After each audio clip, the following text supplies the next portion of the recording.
उत्तर प्रदेश में उपचुनाव की तिथियां घोषित हो चुकी हैं। 10 सीटों पर चुनाव होने थे, लेकिन 9 सीटों पर चुनाव कराए जा रहे हैं। सबसे इम्पॉर्टेंट अयोध्या, जहां राम मंदिर बन रहा है, वहां की मिल्कीपुर सीट पे चुनाव नहीं कराया जा रहा है। हम बात करेंगे, हमारे साथ भाजपा के महासचिव राजेश जी हैं। राजेश जी, क्या कारण रहा कि मिल्कीपुर में चुनाव नहीं हो रहा है? वो वहाँ एक कोर्ट का मुद्दा था जिसके कारण से कोर्ट ने रोका है उसको। सरकार ने, आज चुनाव आयोग ने नहीं रोका है। वो कोर्ट के अड़ंगे के कारण से वो सीट रुकी हुई है। कोर्ट में तो कोई व्यक्ति गया होगा ना? हाँ, व्यक्ति वो बाबा गोरखनाथ गए हैं। उनके पूर्व विधायक, वहाँ से पूर्व विधायक रहे हैं वो। आप ही की पार्टी के रहे ना? हाँ, वहाँ वो बहुत कम मतों से क्या माना जाए कि भाजपा ने ही रुकवा दिया? नहीं, भाजपा ने नहीं रुकवाया। वो अभी मुद्दा नहीं, वो बहुत पहले से मुद्दा है। आज 5-6 महीने पहले से उन्होंने रिट दायर किया था। वो तत्काल अभी नहीं दायर किए हैं कि अभी चुनाव घोषित हुआ और दायर किए हैं। ये पहले से मुद्दा है, वो टेक्निकल मामला है। और सरकार तो चाह रही है कि वो भी इसी के साथ हो जाए। पार्टी भी चाह रही, पार्टी संगठन भी चाह रहा है कि मिल्कीपुर का भी चुनाव और उपचुनाव के साथ हो जाए। आपके घटक दल, जिसमें खास तौर से सबसे ज्यादा परेशान हैं निषाद राज पार्टी के मुखिया संजय निषाद, दिल्ली में डेरा जमाए हुए हैं। वरुण जी, क्या कारण है कि घटक दल आपसे रुष्ट हो रहे हैं? केवल लोक दल जयंत चौधरी संतुष्ट हुए एक सीट पा करके, बाकी ना अनुप्रिया की अपना दल को कोई सीट दी गई, ना ही निषाद राज को और ना ही सोहेल देव को।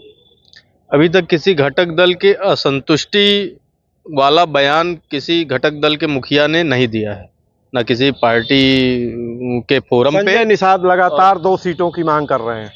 मांग तो जायज है, मांग हर कोई करता है। हम लोग पार्टी के वर्कर हैं, हम भी अपनी पार्टी में मांग करते हैं। तो फिर क्या कारण है कि आप अपने कैंडिडेट की लिस्ट नहीं घोषित कर पा रहे हैं और नामांकन की प्रक्रिया शुरू हो? अच्छा, ये बताइए किस दल ने कैंडिडेट घोषित कर दिया है?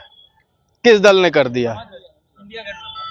लीजिए, समाजवादी गठबंधन ने, इंडिया गठबंधन ने। भाई साहब कह रहे हैं ठगबंधन, तो ठगबंधन तो मैंने अभी बता दिया था कि कितने करोड़ कहां बैठ रहे हैं। और 15 लाख इनके आ गए होंगे, हमारे नहीं आए। और नौकरी चाकरी सब ये बेचारे पा नहीं रहे हैं। और बाई इलेक्शन में फैजाबाद लड़ने की हिम्मत ही नहीं है, इसलिए एक आदमी को वहां खड़ा करा दिया, जिसने कहा अगर मेरी एप्लीकेशन तुरंत वापस ले लीजिए साहब और ले जाइए, लड़ाइए चुनाव।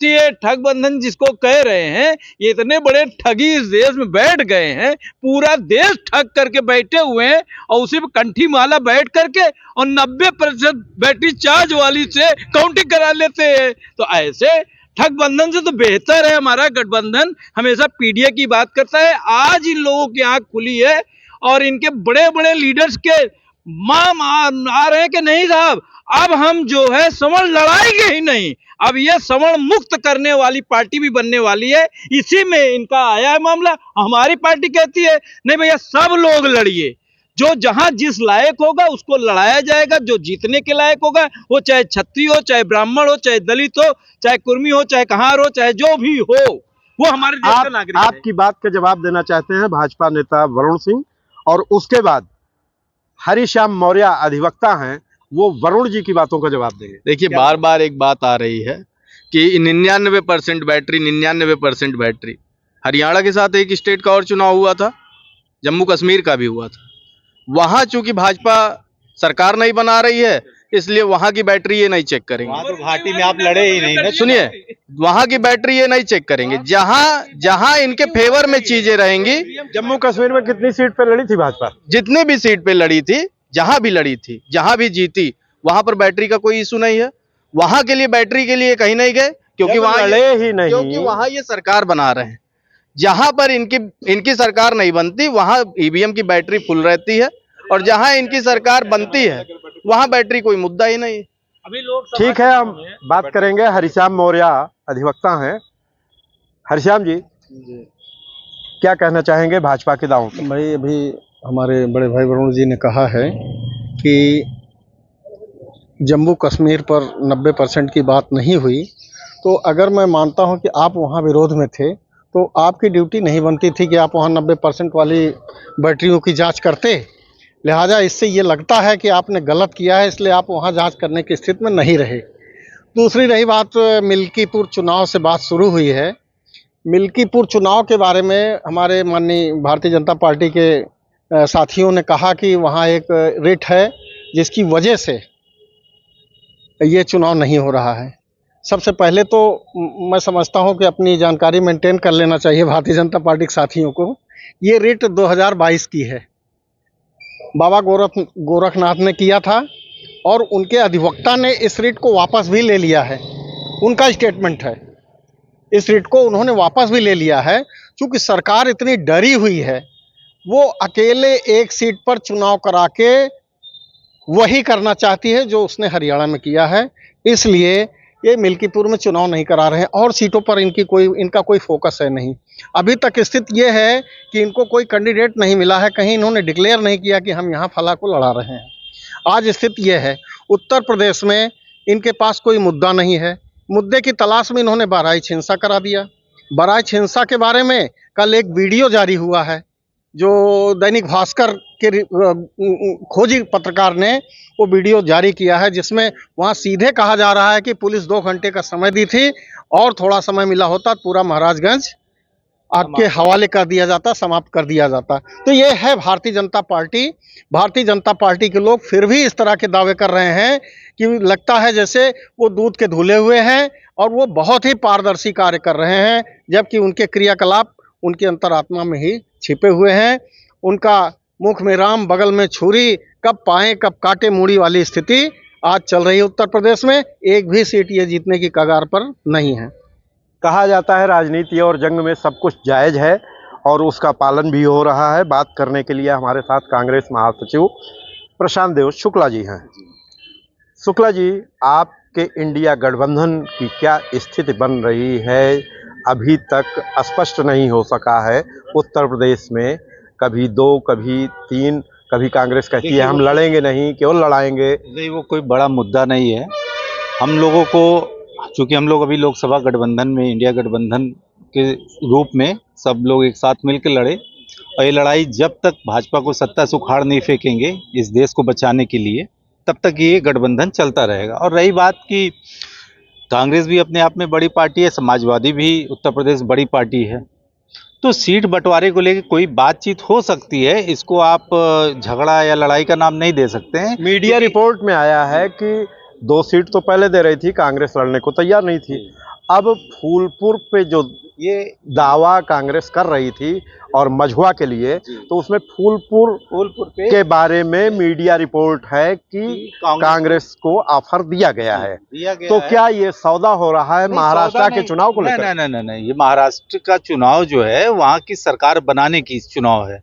यहाँ पे सरकार बनाने की कोई बात नहीं है। बस अखिलेश भी अपनी पार्टी को राष्ट्रीय पार्टी बनाने के लिए महाराष्ट्र में भी ठीक ठाक सीट चाहते हैं। नहीं चाहते हैं तो जो चाहते हैं, हमारी पार्टी और इंडिया गठबंधन के जो प्रमुख दल हैं महाराष्ट्र में, वो सब उनका सम्मान करते हुए उनको उचित सम्मान के हिसाब से उनको सीटें मिलेंगी, उनकी बात कटेगी नहीं। और रही बात जो मिल्कीपुर विधानसभा की जो भी चर्चा हो रही थी, 2022 का रिट था जब विधानसभा चुनाव 2022 में हुआ। वहाँ पे अवधेश प्रसाद जी, जो मौजूदा समय पे फैजाबाद अयोध्या से सांसद हैं समाजवादी पार्टी से, तो 4 जून को जब मतगणना के बाद उनको विजय घोषित किया गया, उसके बाद वो सीट स्वतः ही समाप्त हो गई कि वहाँ पे कोई एमएलए है नहीं, वो रिक्त हो गई। और ऐसी स्थिति में जो रिट गोरखनाथ जी ने, जो भाजपा के पूर्व विधायक हैं, उस समय 2022 में चुनाव लड़ा था, उन्होंने रिट दाखिल किया था कि इनका चुनाव गलत तरीके से इनको जिताया गया है, जो भी कारण उन्होंने दिखाए हों। तो चूंकि उनके विधायकी को लेकर चैलेंज था, जब उन्होंने 4 जून को लोकसभा सदस्य होने के बाद जब उस पद को त्यागपत्र दे दिया, तो उस रिट की कोई वैधता है ही नहीं। जब वो उस पद पे कोई व्यक्ति विधायक है ही नहीं, तो क्या लग रहा है कि ये सौदेबाजी उत्तर प्रदेश से महाराष्ट्र तक चल रही है? झारखंड में भी अखिलेश सीट चाहते हैं। सौदेबाजी कहीं नहीं चल रही है। जो भी देश की या राज्य की अहम पार्टियां हैं, वो चाहती हैं कि हमारे पार्टी के, हमारे जो नेता हैं, हमारे संगठन के लोग हैं, उनको ज़्यादा से ज़्यादा चुनाव लड़वाया जाए, उनको जितवाया जाए। तो हर पार्टी इसमें प्रयास करती है कि हमको ज़्यादा से ज़्यादा सीट गठबंधन में मिले। ये कोई बुरी बात नहीं है, क्योंकि अभी चुनाव का भी ये है कि वो जमाना चला गया कि पहले 1 साल 2 साल पहले टिकट मिल जाता था और लोग फिर तैयारी करते थे, चुनाव होता था। अब परिस्थितियां एकदम विपरीत हैं। यहाँ पे नॉमिनेशन के 1-2 दिन पहले तक सभी पार्टियां टिकट वितरण का काम करती हैं। तो ऐसे में जल्दबाजी मीडिया के कुछ जो हमारे चैनल हैं जो एक प्रयास करते हैं कि वो इंडिया गठबंधन में कुछ चीजें हों। ठीक है, हम बात करते हैं समाजवादी पार्टी के नेता से जो उपाध्यक्ष हैं। कांग्रेस के महासचिव का जो दावा है कितना असरकारक होगा उत्तर प्रदेश में गठबंधन बनने की स्थिति में और गठबंधन न हो पाने की स्थिति में? गठबंधन तो सबसे होगा। पहले मैं आपको धन्यवाद देना चाहूँगा कि आम जनमानस की आवाज़ आप पहुँचाते हैं हर जगह। देखिए, इंडिया गठबंधन लोकसभा में भी था और इंडिया गठबंधन इसमें भी रहेगा।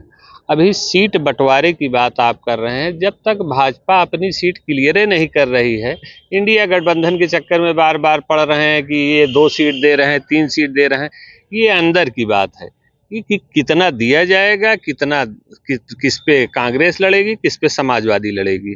और रही बात, जब समाजवादी पार्टी कोई इलेक्शन लड़ने के लिए जाती है तो होमवर्क करती है। समाजवादी पार्टी हर विधानसभा में सबसे पहले वोटर लिस्ट पर ध्यान देती है। जो बीजेपी वाले 15,000 20,000 वोट इधर उधर किए रहते हैं, नाम कटवाए रहते हैं, समाजवादी पार्टी होमवर्क करती है, उन नामों को बढ़वाती है, वोटर लिस्ट पर ध्यान देती है, तब इलेक्शन लड़ती है।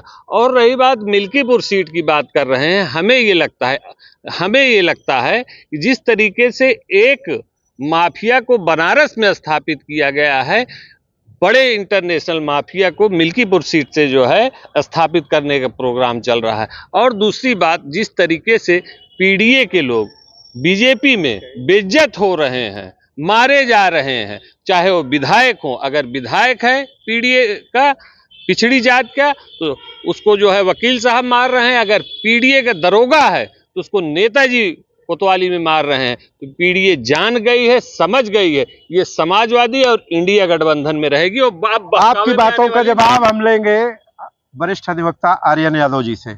आर्यन यादव जी, क्या लगता है कि भाजपा प्रताड़ित कर रही है पीडीओ को? भारतीय जनता पार्टी का थिंक टैंक महाराष्ट्र में ही है उसका कार्यालय, और वहाँ पर एक विचारधारा जो चलती है, और सब जानते हैं, पूरा विश्व शायद जानता होगा कि जीवित हिंदू एक वोट, एडवर्स कहेंगे तो 1 लाख वोट, ये विचारधारा है भारतीय जनता पार्टी की। और उसी का चूंकि उत्तर प्रदेश में तो कोई मुद्दा मिल नहीं रहा था, बड़ा थिंक टैंक हुआ, पता चला कि 12 इंच का दंगा करवा दो, दंगा करवा दिया इन्होंने। विधायक ने इनके कार्यकर्ताओं पर मुकदमा लिखवाया। मैं अपने प्रिय मुख्यमंत्री आदरणीय योगी जी से पूछना चाहता हूं कि क्या इन कार्यकर्ताओं के घर पर बुलडोजर चलेगा या गैंगस्टर चलेगा, या ये सम्मानित किए जाएंगे लखनऊ बुलवा करके? आपके बगल में खड़े समाजवादी पार्टी के उपाध्यक्ष जावेद जी का कहना है कि पीडीए पे हमला करते हैं। उदाहरण भी दिया लखीमपुर का कि भाजपा का ही विधायक था और भाजपा के ही नेता ने उसको थप्पड़ों से पीटा। बिल्कुल सही कह रहे हैं। अब आप देखेंगे तो उत्तर प्रदेश में 2 नेता बहुत बड़े मजबूत नेता हैं, एक आदरणीय योगी जी हैं, दूसरे आदरणीय अखिलेश जी हैं, और दोनों नेताओं का मिला जुला प्रयास चल रहा है कि उत्तर प्रदेश में और कोई तीसरा ना नहीं पावे। भारतीय जनता पार्टी भी लगी हुई, जो उनके साथ पीडीए वाले उनको एकदम लपेटे पड़े हुए हैं, हिम्मत नहीं पड़ रही कुछ बोलने की। और इधर मायावती गई ही, अन्य कोई जो नेता है कोई स्थापित नहीं हो पाया, केवल 2 नेता रहेंगे, एक तरफ योगी जी और दूसरी तरफ अखिलेश जी। इसके अलावा उत्तर प्रदेश में कोई नहीं रहेगा। हमारे साथ बात करने के लिए कांग्रेस सेवा दल के अध्यक्ष हैं महेंद्र शुक्ला जी। महेंद्र शुक्ला जी, क्या लग रहा है, जैसे 3 सीट समाजवादी मान लीजिए दे रही है, तो उस पर सहमति बन जाएगी कि और सीट, चूंकि पहले 4 की बात हो रही थी, तो उसका प्रयास चलेगा? निश्चित रूप से हम गठबंधन के साथी बने रहेंगे और सीट के बंटवारे से कोई फर्क नहीं पड़ने वाला है। हमारा गठबंधन मजबूती से चुनाव लड़ेगा और हम उत्तर प्रदेश में 10 की 10 सीट जीतेंगे। 9 पे चुनाव हो रहा है, 9 तो जीतेंगे ही, एक जो एक्स्ट्रा बचाए हुए हैं उस पर फोकस लगा करके, सारी ताकत लगा करके जीतना चाहते हैं, उसको भी हम प्रयास करेंगे कि हम जीतेंगे, उसको भी जीतने नहीं पाएंगे और गठबंधन हमारा पूरी सीट जीतेगा अब की बार। तो इसमें सीट को के बंटवारे को लेकर कोई लड़ाई नहीं है। हमको सीट, हमने आपसे पहले उस दिन कहा था कि हमको भी थोड़ा सम्मान दें, बात करें, और जो बात हो रही है हमारे बड़े नेता लोग बात कर रहे हैं और बड़े सम्मान तो दे रहे हैं और सम्मान लेंगे भी झारखंड और महाराष्ट्र दे रहे हैं। हमारे साथ बात करेंगे साथ लगा हुआ है अधिवक्ता हरिश्याम जी हैं। समाजवादी पार्टी के उपाध्यक्ष का कहना है कि पीडीओ को मारा पीटा जा रहा है। अपनी ही पार्टी के लोगों को, विधायक को। नहीं, ये जो समाजवादी पार्टी का आरोप है मुझे लगता है ठीक ही है। और जहाँ तक हम बात करें कि भारतीय जनता पार्टी के लोग या मेन स्ट्रीम मीडिया के लोग, हमारा जो आरोप अब शुरू हो रहा है वो मेन स्ट्रीम मीडिया पर जाता है। मेन स्ट्रीम मीडिया के लोग जो है भारतीय जनता पार्टी की तरफ से खुद प्रवक्ता का कार्य कर रहे हैं। सवाल ये उठता है कि उनके यहाँ जो ये टिकटों की मारपीट, भगदड़ हो रही है, उसके बारे में कोई सवाल कहीं नहीं होता, लेकिन जब इंडिया गठबंधन के टिकटों की बात होती है वहाँ वो नहीं दे रहे हैं, वो ले रहे हैं, वो नहीं। ये हर पार्टियों में अपना इंटरनल मैटर होता है, वो बड़े नेताओं का मामला है, ये छोटे नेताओं का और प्रदेश, जिले, जनपद स्तर के नेताओं के बस की बात नहीं है सीटों को बांटना और लेना देना। लिहाजा ये बातें सिर्फ मेन स्ट्रीम मीडिया अपना हौफा गर्म करने के लिए, अपनी भौकाल बनाने के लिए करती है।